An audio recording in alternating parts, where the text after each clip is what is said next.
और वहां जाकर के ये राग गइयो, राग को नाम बोल दियो, तेरे राग को सुनकर के तेरो तेरो तेरो कहा के तेरो मुनीद है जाएगो अकबर। ठीक है, तानसेन तो तुरंत प्रणाम करके क्षण भर भी नहीं रुको, तुरंत भाग गया दिल्ली। स्वामी जी तो सबके हृदय की जाने। तानसेन गया, जाकर के अकबर को जैसे ही वही राग सुनाया जो स्वामी जी ने कहा। अकबर तो बड़ा रिजवार खूब सुनता था, वो तो उसने ऐसा स्वर सुना ही नहीं। महाराज सिंहासन से उठ करके आके खड़ा हो गया, तानसेन जी के सामने आकर के बोला, मेरे नवरत्नों में मैं आपको शामिल करता हूं। क्या गाते हैं आप, मुझे लगता है पूरे ब्रह्मांड में, इस त्रिलोकी में आप जैसा गाने वाला नहीं। अब उसकी तो उर्दू भाषा रही होगी, हम तो ऐसे ही बोलेंगे, और उसने जो भी बोले वो शब्द। लेकिन तानसेन को तभी स्मृति होने लगी अपने गुरुदेव की। बोले देखो, आप हमारी गायकी की प्रशंसा करो, सब कहो, सब अच्छी बात है, पर इस पृथ्वी पर सबसे अच्छा गायक ऐसा तो बिल्कुल मत कहिए।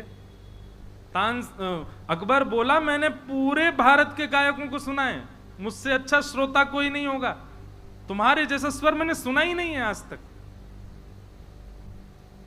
तानसेन जी बोले, अभी आपने हमारे गुरुदेव स्वामी श्री हरदास जी को नहीं सुना। हमारे गुरुदेव का स्वर सुन लोगे तो आप ये बात कभी नहीं बोल सकते। वहीं एक पात्र में जल था, एक बड़ा पात्र था, उस पात्र में उंगली बोर के निकाली, बोले इसमें जो बिंदु आई है ना, मेरी गायकी तो इसके समान है, मेरे गुरुदेव की गायकी तो विशाल सागर के समान है। अद्भुत गाते हैं। अब अकबर तो बादशाह है, जहां पना, वो तो वैसे ही आगे, अच्छा चलो गुरुजी को बुलवाओ अपने को।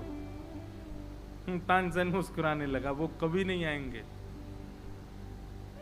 वो क्यों नहीं आएंगे? बादशाह बुलाएगा, जहां पना बुलाएगा, वो नहीं आएंगे। बोले आप बादशाह एक देश के हो, वो जिस बादशाह को लिए बैठे हैं वो पूरे त्रिलोकी का बादशाह है, ब्रह्मांड का बादशाह है। और महाराज बड़े राजाओं की सेवा में रहने वाले छोटे मोटे गांव के राजाओं के पास नहीं जाते। ब्रह्मांड का राजा बैठा है हमारे गुरुदेव के पास, वो आपके पास क्यों आएंगे? कभी नहीं आ सकते। अकबर की तो अब रट लग गई, जब भी मिले तानसेन से, मुझे स्वामी जी हरदास जी का स्वर सुनना है, मुझे उनका स्वर सुनाओ, मुझे उनका। बोले उसके लिए तो आपको वृंदावन जाना पड़ेगा, और वृंदावन जाने के लिए आपको अपना राज स्वरूप त्यागना पड़ेगा। इतना आदी हो